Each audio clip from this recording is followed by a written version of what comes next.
여러분 예수님을 믿으세요? 정말 믿으세요? 무조건 대답은 하지 마세요. 어느 교회 예배 드리는 거 보면 말끝마다 아멘해. 그러지 말고 의미를 생각하시면서 어떤 예수님을 믿으세요? 구원의 예수님을 믿으세요. 네. 할렐루야. 자, 한번 생각해 보세요. 내가 예수를 믿는데 어떤 예수를 믿는가? 한 번은 예수님께서 제자들을 데리시고 가이사라 빌립보, 로마의 이름에서 보여주듯이 로마의 통치력이 아주 강한 지역입니다. 그 도시에 일부러 제자들을 데리고 가신 것 같아요. 도시 곳곳에 로마의 행적들이 보이는, 그래서 로마 큰 도시에는 항상 이렇게 대리석으로 세운 큰 기둥들이 있는 집과 거리가 있었잖아요. 거기 한복판에 가서 제자들에게 물으시는 거예요. 이렇게 물으세요. 마태복음 16장 13절, 사람들이 나를 누구로 하느냐 물어보세요. 제자 중에 어떤 사람인지 모르지만 한번 읽어보겠습니다. 시작. 더러는 세례 요한, 더러는 엘리야, 어떤 이는 예레미야나 선지자 중에 하나라 하나이다. 그렇게 대답했어요. 세례 요한은 당시에 아주 놀라운 죄 사함의 회개 세례를 베풀고 있었고요. 사람들에게 잘 알려졌고, 엘리야 또 예레미야 선지자 중에 아주 대표적인 사람들이요. 예수님을 이런 부류 중에 하나라 그렇게 생각한 거죠. 어떻습니까? 예수님이 이런 부류 중에 한 분이신가요? 우리가 좀 이 사람 엘리야, 세례 요한 또 예레미야가 어떤 분인지 잘 느낌이 안 오니까 현대적 의미로 좀 생각하면, 칼리아스퍼스라고 하는 철학자가 위대한 사상가다리라고 하는 책에서 부제목이 이거예요. 소크라테스, 석가, 공자, 예수. 세상 인류가 낳은 위대한 사상가 4명이 있는데 누구라는 거예요? 소크라테스, 석가, 공자, 그리고 누구? 예수. 여러분들이 생각할 때 어때요? 예수님은 이런 예수님을 믿는 거 아닙니까? 아니에요? 아니에요. 만일 어떤 제자가 얘기했던 것처럼 예수님은 세례 요한이나 엘리야나 예레미야나 다른 선지자 중에 한 사람입니다 라고 하든지, 우리가 이렇게 위대한 인류가 나온 사상가 소크라테스, 석가, 공자, 예수의 그 반열에 여기에 이런 정도 예수를 생각한다면 사실은 성경이 말하는 예수님에게는 턱없이 못 미치는 것입니다. 이분들이 참 대단하고 위대하다 할지라도 예수님이 이런 부류의 분 가운데 한 분이라고 말이 그렇게 안 해도 내 마음에 정말 그 동의가 이 정도라고 생각하면 성경이 말하는 예수님에 대해서 아주 턱없이 못 미친다는 것입니다. 예수님께서 이런 유의 대답을 들으시고는 만족하셨으면 더 이상 질문 안 하셨을 텐데 이어서 말씀하세요. 한번 읽어보겠습니다. 뭐라고요? 너희는 나를 누구라 하느냐. 그 앞에 대답으로서는 충분하지 않다는 것이죠. 그때 베드로가 이렇게 대답했죠. 한번 읽어보겠습니다. 시작. 주는 그리스도시요 살아계신 하나님의 아들이십니다. 다시 한번 시작. 그렇습니다. 예수님은 어떤 분이세요? 위대한 사상가 중에 한 분이 아니요, 정말 주 중에 주요, 왕 중에 왕이요, 그리스도시요 살아계신 하나님의 아들이십니다. 여러분과 제가 예수님을 입술로 고백하고 마음으로 예수님을 믿는데 과연 이런 예수님을 믿는가? 한번 좀 생각해 봐야 됩니다. 근데 놀랍게도 오늘 이 주 그리스도 하나님의 아들이라고 하는 이 예수님에 대한 호칭은 이후에 오는 모든 기독교 신앙의 핵심이에요. 그래서 예수를 믿는 사람이면 누구든지 이 고백을 하는 거예요. 그런데 이 고백을 하는 사람이 오늘 본문에 나와요. 예수님, 베드로야 예수님과 함께 3년 동안 주님과 함께 따라다녔으니까 예수님에 대해서 주 그리스도 하나님의 아들로 고백하는 거 동의가 되는데, 예수님을 다메섹 도장에서 만나기 전에는 한 번도 보지 못했어요. 간접적으로는 보았겠지만 그와 직접적인 관계가 없던 사울이 동일한 고백을 해요. 근데 순서는 바꿔서 어떻게? 주 그리스도 하나님의 아들이 아니고 거꾸로 예수는 하나님의 아들이라 그렇게 고백하고, 예수는 그리스도라 고백하고, 그리스도 또 예수님은 주님이시다 이렇게 고백해요. 오늘 이 바울의 고백을 한번 좀 살펴보면서 과연 우리는 바울과 베드로가 한 신앙 고백의 이름은 내용은 똑같지만 그 신앙 고백에 걸맞는 무게와 깊이로 정말 우리가 내가 예수님을 고백하고 예수를 믿고 있는가 하는 것들을 좀 살펴보려고 합니다. 놀랍게도 이 고백을 한 것은 누구예요? 베드로예요. 바요나 시모나, 요나의 아들 시몬이죠. 베드로. 그런데 이 고백을 하게 된 것은 사실은 베드로가 3년 동안 따라다니고 뭘 좀 그분에게 배우고 그분에게 터득해서 된 게 아니에요. 여러분과 저도 마찬가지예요. 예수님을 진실로 하나님의 아들 그리스도 주라고 고백하게 된다면 그게 내가 뭐 부모 밑에서 신앙생활하는 가정에서 태어나서 배워오고 주일학교에서 배우고 오랫동안 배워와서 배우거나 터득해서 하는 게 아니에요. 그 연유는 뭐 부모를 통해서 신앙생활했든 배우자를 통해 신앙생활했든 친구를 통해서 교회 나오게 됐든 그 과정은 다를 수 있지만 결정적으로 여러분과 저의 마음의 깊은 중심에서 예수를 주와 그리스도와 하나님의 아들로 고백하게 하는 분은 하나님이세요. 그래서 그 대답을 들은 예수님께서 베드로에게 뭐라고 말씀하셨어요? 한번 읽어보겠습니다. 시작. 바요나 시몬아 내가 복이 있도다. 이를 내게 알게 할 이는 혈육이 아니요. 그렇습니다. 과정이야 뭐 여러 통로가 있을 수 있어요. 부모, 형제, 배우자, 친구. 어떤 분들은 미션 스쿨에 들어가서 예수 믿기 시작한 분들도 있어요. 그러나 결정적으로 마음의 중심에 예수를 주 하나님의 아들 그리스도라고 고백하게 하시는 분이 누구예요? 하나님이세요. 하나님. 그래서 그게 복 중에 복이에요. 그래서 예수님 뭐라고 그래요? 복은 어떤 복이에요? 예수 그리스도를 아는 게 가장 큰 복입니다. 할렐루야. 서로에게 확인해 주시기 바랍니다. 당신은 복 받은 사람입니다. 어떤 의미에서요? 예수를 주로 고백한다는 측면에서. 할렐루야. 자꾸 우리 예수 믿는 신앙생활하는 사람이 복 얘기하면 자꾸 이 현세적이고 물질적인 이런 복만을 얘기해요. 그것도 맞아요. 뭐 돈이 좀 부자가 되는 거, 또 자기의 사회적인 목적하는 바들을 이루고 명성을 쌓게 되는 거, 성취하는 거, 이거 다 맞는데 그거는 예수님을 믿음으로 오는 복 중에 아주 작은 일부분이에요. 정말 예수 믿음으로 인해서 사도 바울이 얘기하는 대로 누리는 신령한 복은 뭐냐 하면 예수 그리스도를 인격적으로 아는 것입니다. 그리고 그분과 함께 관계 맺어 평생을 영원히 그분과 함께 살아가는 게 복이에요. 근데 이 복은 생각을 안 해요, 별로. 그리고 오로지 그죠. 그런데 사실 그렇지 않아요. 어제 저녁에 어느 지인 팔순 기념 예배, 축하 예배에 가서 예배를 드리고 식사를 나누는 중에 한 분이 한 90세 된 분이 그런 얘기를 하세요. 90세가 되니까 몸도 옛날처럼 건강하지만 건강하신 편인데도 자기 원하는 것이 있는데도 원하는 곳을 갈 수도 없고 가고 싶다고, 맛있는 거 산의 진미가 놓여 있어도 먹고 싶다고 먹어도 먹을 수가 없는 거예요. 그죠? 소화력이 그 정도 안 되고. 여러분, 자꾸 이 복을 이렇게 물질적이고 그런 거로 생각한다면 결국은 그 복을 다 잃고 말아요. 그 복이 90세가 되면 이제 다 끝나요. 지금 앞에서 일시적으로 그게 복이라고 기쁨이라고 행복이라고 하면 뭐합니까? 말년에 그거 다 잃어버리면 그거 참 씁쓸하게 짝이 없는 거예요. 차라리 없던 게 나아. 그걸 복이라고 생각하면. 그죠?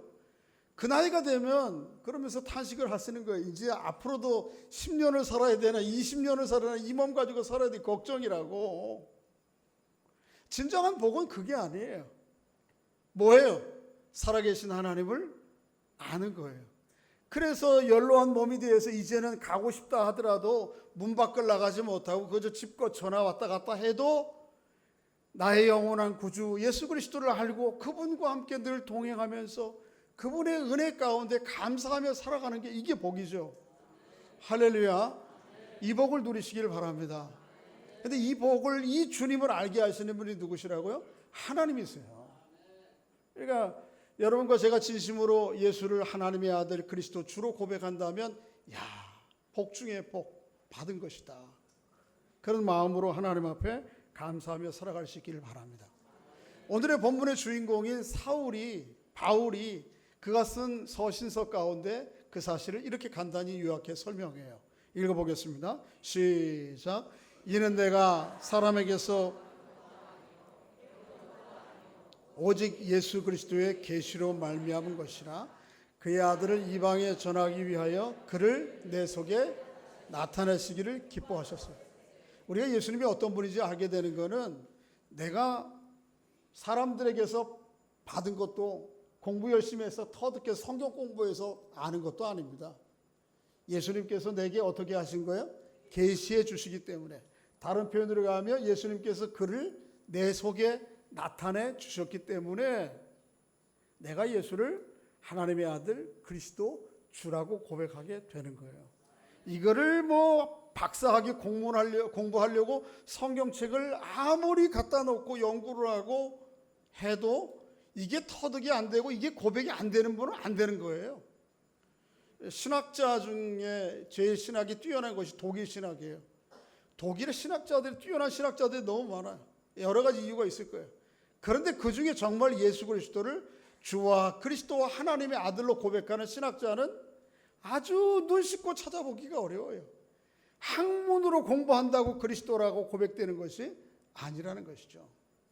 그런데 놀랍게도 그들과 비해 볼 때에 학문에 훨씬 못 미치고 우리 얘기하는 대로 그저 가방끈이 짧아도 예수를 주와 그리스도와 하나님의 아들로 고백하게 되는 것은 주님께서 나에게 계시해 주신 것이고 나에게 나타내 주신 거예요.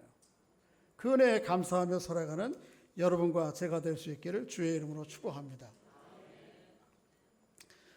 좀 더 구체적으로 오늘 본문 가운데에서 바울이 예수 그리스도를 어떻게 고백하는지 세 가지였죠.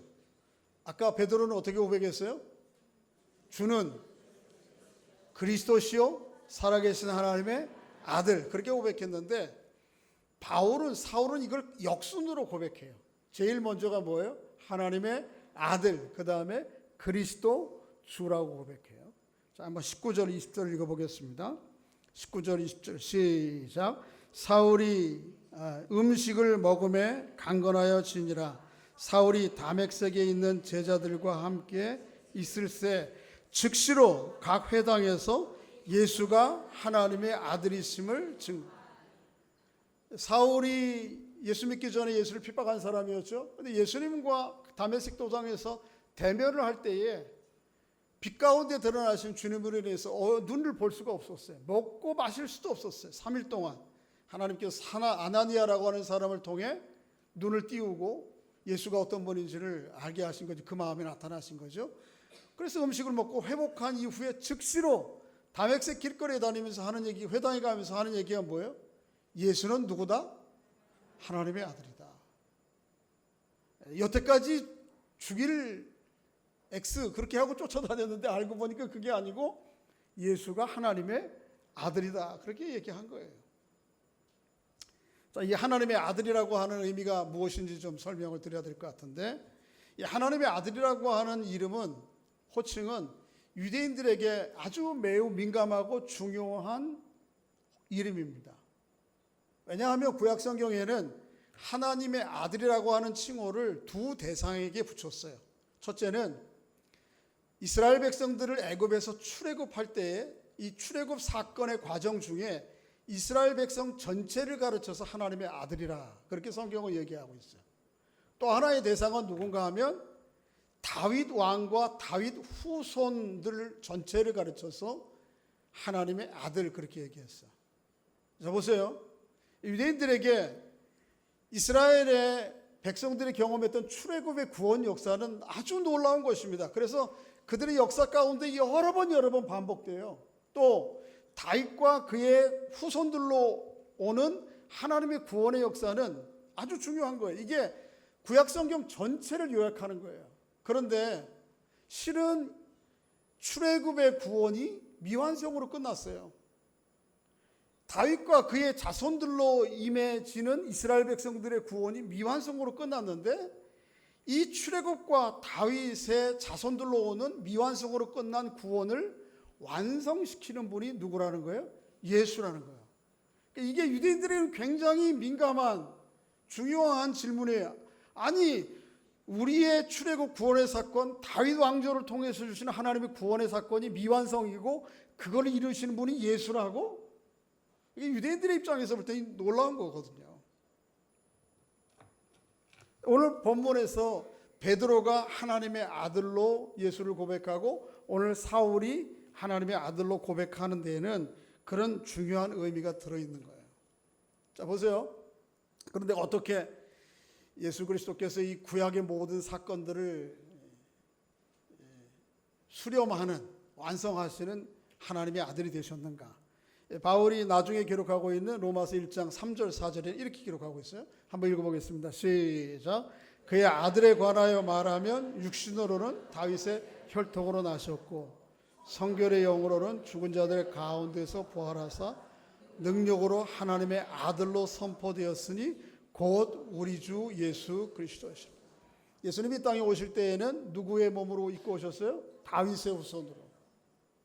그러나 다윗의 후손으로 오셨다고 그래서 이스라엘 백성들에게는 구원자가 될지 모르지만 온 우주 만물의 구원자, 하나님의 아들, 그러니까 하나님과 동등한 의미의 구원자일 수는 없죠. 그런데 그분이 오셔서 우리를 위해서 모든 사람들의 십자가에 죽으시고 부활하심으로 비로소 하나님의 아들로 선포되었다는 것입니다.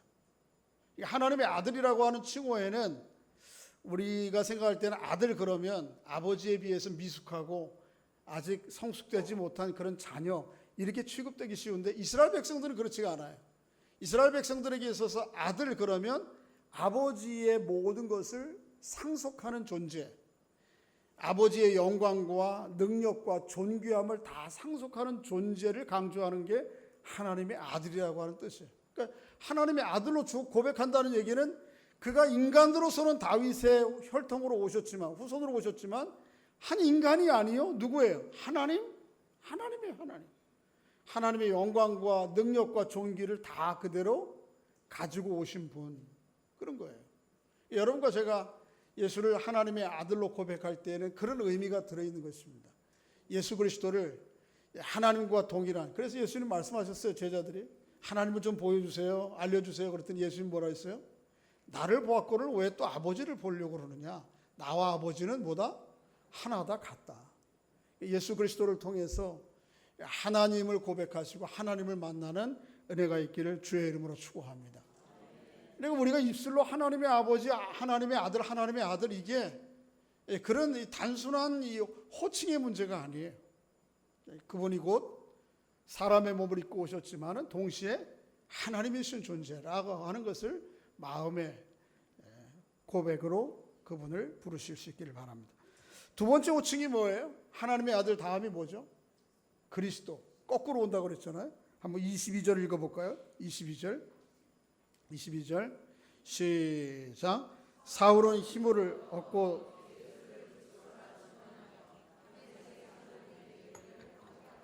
한 번 더 시작. 사울은 힘을 더 얻어 예수를 그리스도라 증언하여 다메섹에 사는 유대인들을 당혹하게 하니라. 자, 유대인들이 예수가 그리스도라고 하는 이야기를 듣자 당혹스러운 거예요. 놀란 거예요. 그러니까 하나님의 아들이라고 하는 호칭도 유대인들에게 아주 민감하고 중요한 호칭이지만 그리스도라고 하는 용어 자체도, 호칭도 매우 민감하고 중요한 거예요. 자, 저를 보세요. 점심에 뭘 먹을까 이거 자꾸 생각하지 마시고 저를 보세요. 점심 끝나고 나면 또 어떻게 할까? 자, 보세요. 이 그리스도라고 하는 말은 어떤 말이냐면 이런 뜻입니다. 구약에 메시아라고 하는 말이 있었어요. 이 메시아가 구약을 기록한 히브리어거든요. 그 히브리어 메시아를 본문 당시가 1세기 당시에 로마 시대의 통용어는 헬라어, 그리스어였어요. 이 히브리어를 그리스어로 번역한 것이 그리스도예요. 그러니까 메시아를 번역한 게 뭐예요? 그리스도. 그 내용은 이런 뜻입니다.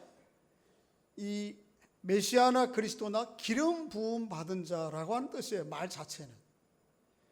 머리에 이스라엘 백성들이 왕을 세우고 또 선지자를 세우고 제사장을 세울 때에 기름을 붓는 올리브를 기름 붓는 의식을 통해서 그 사람을 왕으로 또는 선지자로 또는 제사장으로 세우는 거예요. 공식화하는 일종의 취임식과 같은 거예요. 구약에는 여러 메시아들이 있었어요. 그렇죠? 왕들도 여러 있었잖아요. 또 선지자들도 여러 있었고 제사장도 뛰어난 제사장들이 여러 있었잖아요. 구약에 메시아라고 하는 말이 약 40번 나옵니다. 근데 이 40번이 뭐 각자 다 다른 사람에게 이야기한 건 아니지만 중복된다 할지라도 분명한 것은 뭐예요? 메시아가 단수였다, 복수였다? 복수였다, 다수였다는 거예요, 구약에는. 근데 문제는 이스라엘 백성들이 하나님과 시간을 지내오면서 특히 바벨론 포로 시기를 겪으면서 이들의 마음 가운데 어떤 생각이 드는가 하면 하나님이 기름 부어 세우신 여러 메시아들이 있는데, 그리스도들이 있는데, 신약의 용어로 얘기하면 이 사람들이 자기들이 안고 있는 모든 문제를 궁극적으로 해결하지 못한다는 거예요. 그죠? 다윗이 아무리 위대한 왕이라서 기름 부었다 할지라도 다윗의 당대에, 그것도 힘이 있을 때에 자신들을 온전히 정의와 의롭게 통치했고 자신들의 문제를 해결해 주지, 다윗이 죽고 나니까 다윗의 아들 르호보암 그 후에 후손들이 하는 모습들을 보니까 하나님이 세우셨던 메시아들이 아주 우리의 문제를 해결하되 아주 국지적으로 또 한시적으로, 그죠? 다윗 살아있을 때 또 그것도 자기들 머무는 경내에만 문제를 해결해 주지, 자기들의 경계를 넘어서, 유대인들의 경계를 넘어서, 이스라엘 경계를 넘어서 모든 사람들의 문제, 또 지금만이 아니고 앞으로 있을 모든 문제를 해결해 주는 메시아가 아니라고 하는 것을 깨달아요. 이걸 아주 절실히 깨닫는 게 특히 이스라엘 백성들이 바벨론 포로기를 겪으면서 그들에게 기대했던, 메시아들에게 기대했던 하나님의 구원이 우리에게 오지 않는다는 걸 알아요. 그리고 그때 하나님께서 이스라엘 백성들에게 그런 메시아들이 아닌 정말 우리의 모든 문제를, 이스라엘 백성들만이 아닌 모든 세상의 인류가 안고 있는 문제들을 해결해 줄 메시아, 그 메시아들이 아니고 그 메시아가 올 것을 성경에 예언하게 돼요. 대표적인 것이 이사야서 11장 같은 것이에요. 거기에 보면 이렇게 표현되어 있어요. 제가 길어서 다 읽지는 않고 중간중간 핵심만 요약하자면 10절에 보면 그 메시아는 누구의 뿌리로 온다? 이새의 뿌리. 이새가 누구예요? 다윗의 아버지. 다윗의 왕조를 통해서 온다는 거예요. 그렇지만은 사람의 몸으로 오지만 그가 행하는 일들은 뭐예요? 만민의 기치를 들을 거예요. 이스라엘 백성들만 나를 따르라, 나를 따르면 살 길이 있다, 구원 얻는다, 이게 아니고 세상 모든 만민들을 향해 기치를 들 뿐이라는 거예요. 그래서 열방이 그에게 돌아와서 그로 말미암아 구원을 얻게 될 것이라는 거예요. 또 그가 이루는 구원이 어떤 구원이에요? 이렇게 얘기해요.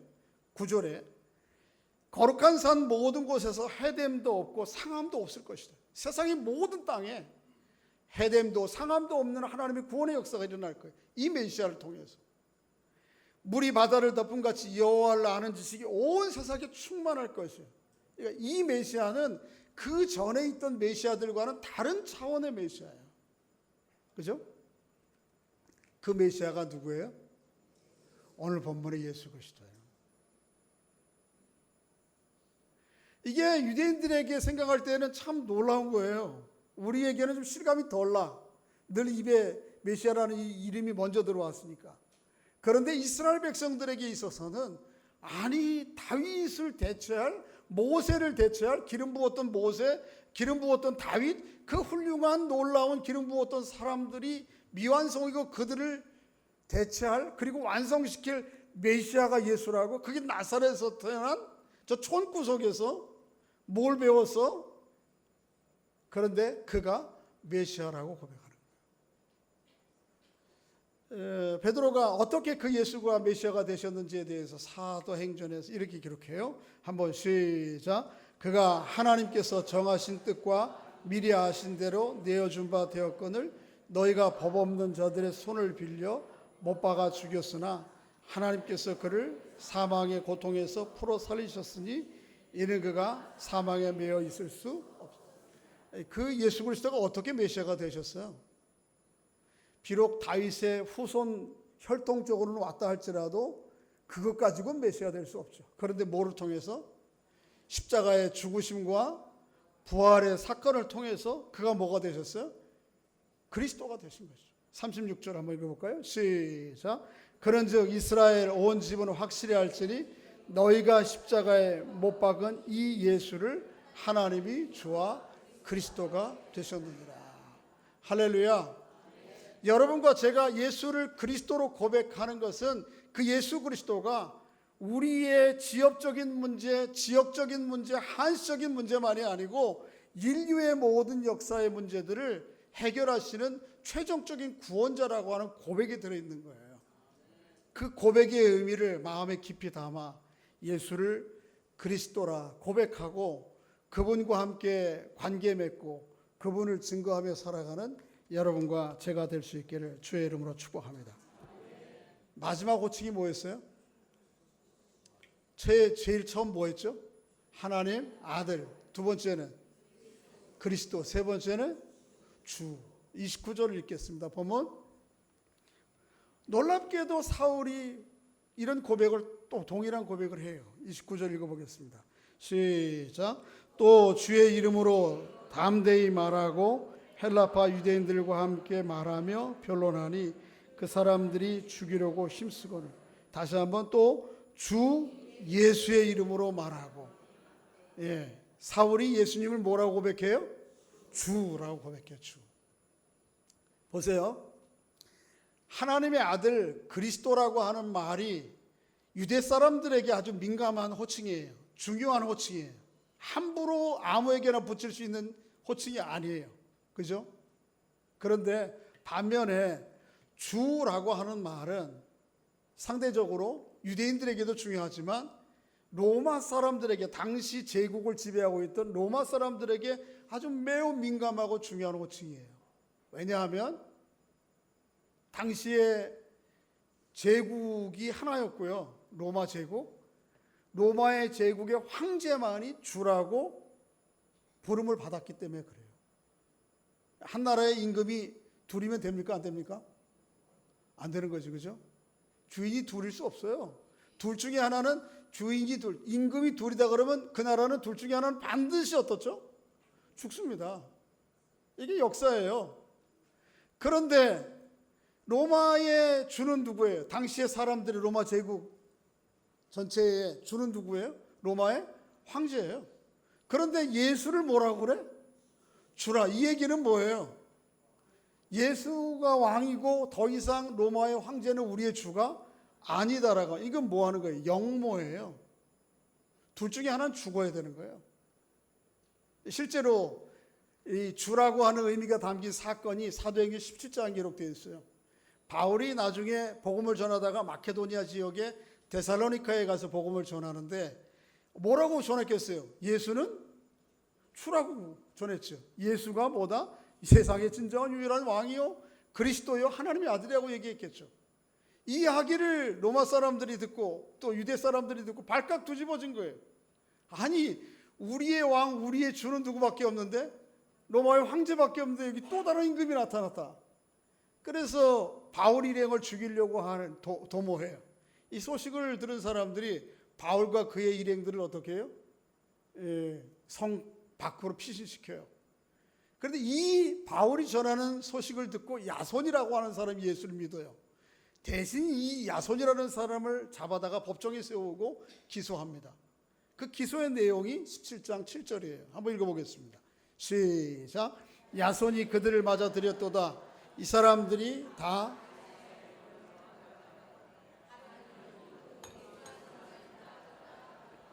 번번이 얘기하지만 여긴 좀 천천히 읽어야 돼요. 자, 야손을 기소하는 내용이 뭐냐 하면 누구의 명을 어기고 이 가이사가 누구예요? 로마의 황제요 주요 유일한 주예요. 이 이 주 이외에 다른 사람에게 주라고 하는 그 사람과 그 공동체는 영모를 꿈꾸는 거예요. 이게 다 십자가에 죽을 사람들이에요. 로마 사람들은 함부로 십자가에 안 달았어요. 그런데 유일하게 나라를 전복하고 황제에 대해 반기를 드는 사람은 예외 없이 십자가에 달았어요.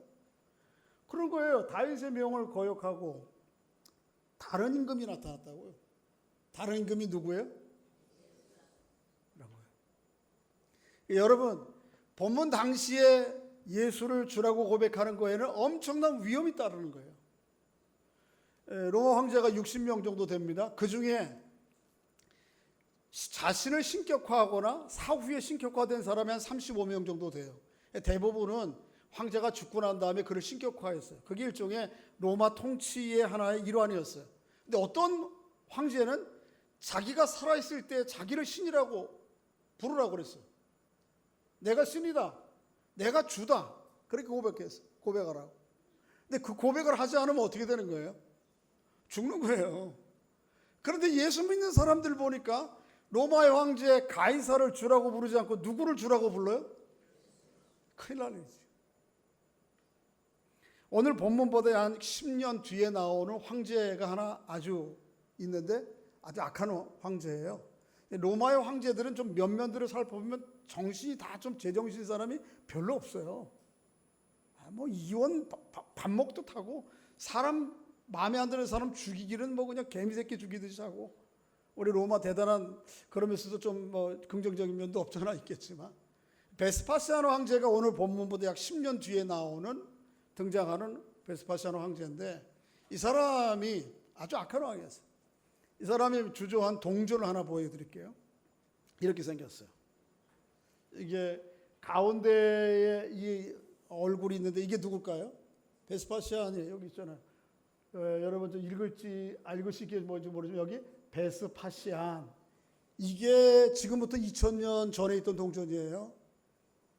고고학적으로 발견된 거예요. 베스파시안. 근데 베스파시안이 머리에 뭐를 쓰고 있죠? 월계수를 쓰고 있어요. 지금 올림픽 우승하면 뭐 하죠? 송기정옹이 뭐 했어요? 월계수 받았잖아요. 이건 뭐예요? 승리자를 얘기하는 거예요. 근데 베스파시안이 이 월계수를 쓰고 있어요. 내가 승리자라는 거죠. 이 동전 뒷면이 요거예요. 동전 뒷면에 가운데 야자수 나무가 있어요. 이 야자수 나무는 뭘 의미하는 거죠?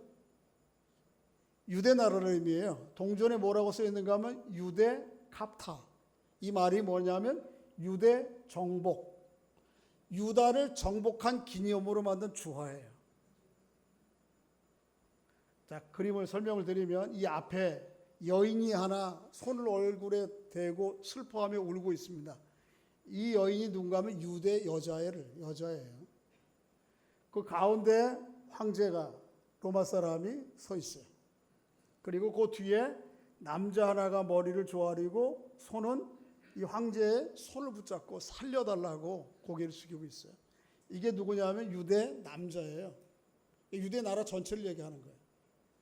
그래서 놀라운 것은 그 뒤에 보면 여러분 보이는지 모르는데 칼이 2개 유대 남자의 등에 얹혀져 있어요. 이게 동전이에요. 만들어서 통용하는 거야.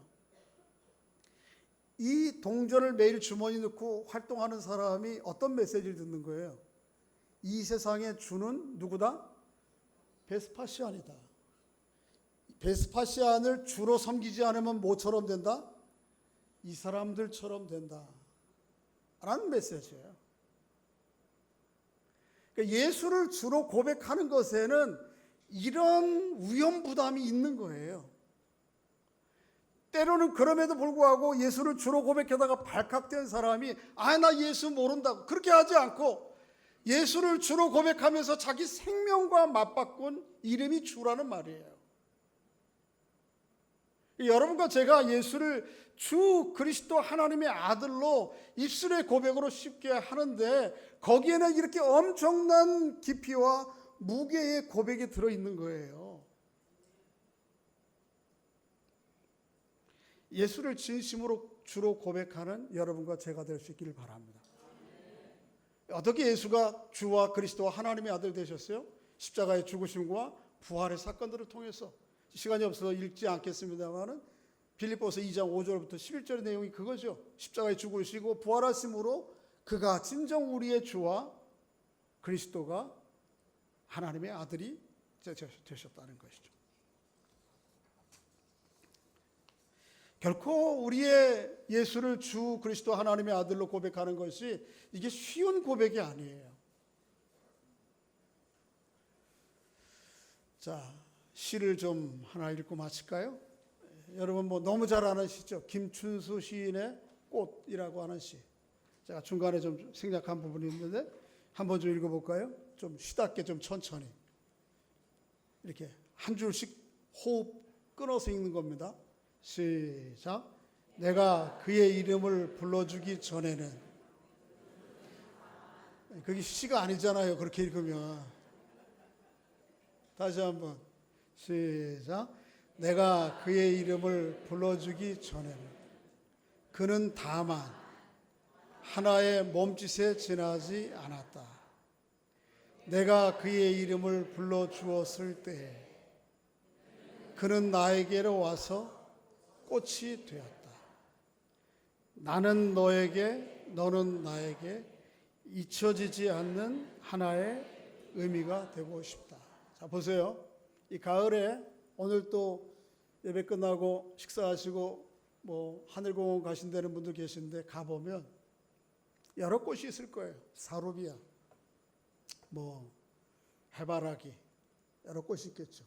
그런데 그저 수많은 꽃들을 지나쳐 가도 아무 관계가 형성이 되지 않아요. 그런데 어느 꽃, 나팔꽃 하나를 바라보고 아, 나팔꽃 참 아름답구나 너. 나를 이렇게 반겨주니? 라고 그 나팔꽃을 불러 의미 있는 관계를 형성하면 그렇게 이름을 불러줄 때에 비로소 그 관계가 형성이 되고요. 그 관계는 결국 어떻게 해요? 잊혀지지 않는 의미가 된대요. 이 김춘수 시인은 꽃 하나를 보고도 아주 잊혀지지 않는 의미의 대상이 될 수 있다고 얘기를 해요. 하물며 누굴까요? 예수 그리스도의 이름에 담긴 의미겠어요? 하물며 예수 그리스도의 이름을 담긴 의미겠어요? 자, 저를 보세요. 혹시 우리 하나님을 뭐라고 부르죠?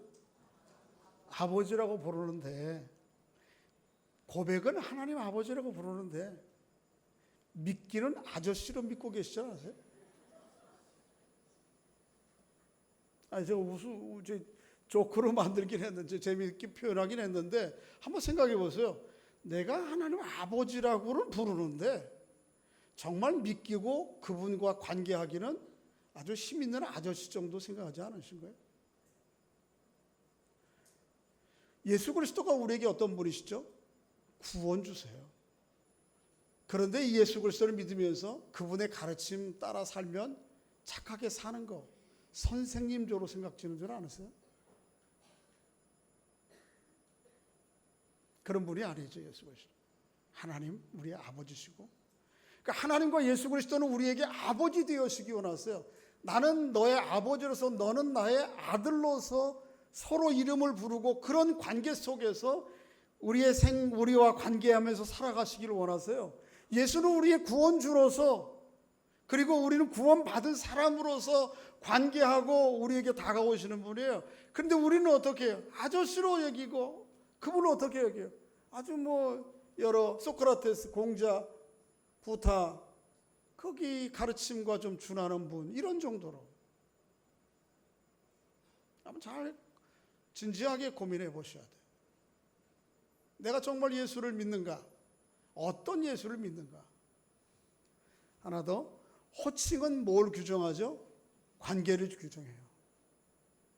아저씨에게 아무리 능력 있고 대단해도 아저씨 내 등록금 책임지세요 이렇게 못합니다. 누구에게 하는 거예요? 아버지에게 아무리 능력 없어도 아버지 책임지세요 얘기하는 거예요. 관계가, 호칭이 뭘 규정합니까? 관계를 규정해요. 또 한 가지요. 관계는 뭘 규정하죠? 혜택을 규정해요. 아버지는 아버지 혜택이 있는 거예요. 선생님은 선생님 혜택 정도 있는 거예요. 예수 그리스도를, 하나님을 아버지로 구원자로 예수를 고백하고 그분 안에서 누리는 은혜들을 좀 우리 표현으로 얘기하면 제가 쉽게 다가오게 혜택이라고 얘기했는데 그 은혜들을 풍성히 누리며 살아가는 여러분과 제가 될 수 있기를 주의 이름으로 축복합니다. 한번 따라하겠습니다. 예수 그리스도는 나의 주요 세상의 영원한 구원자시요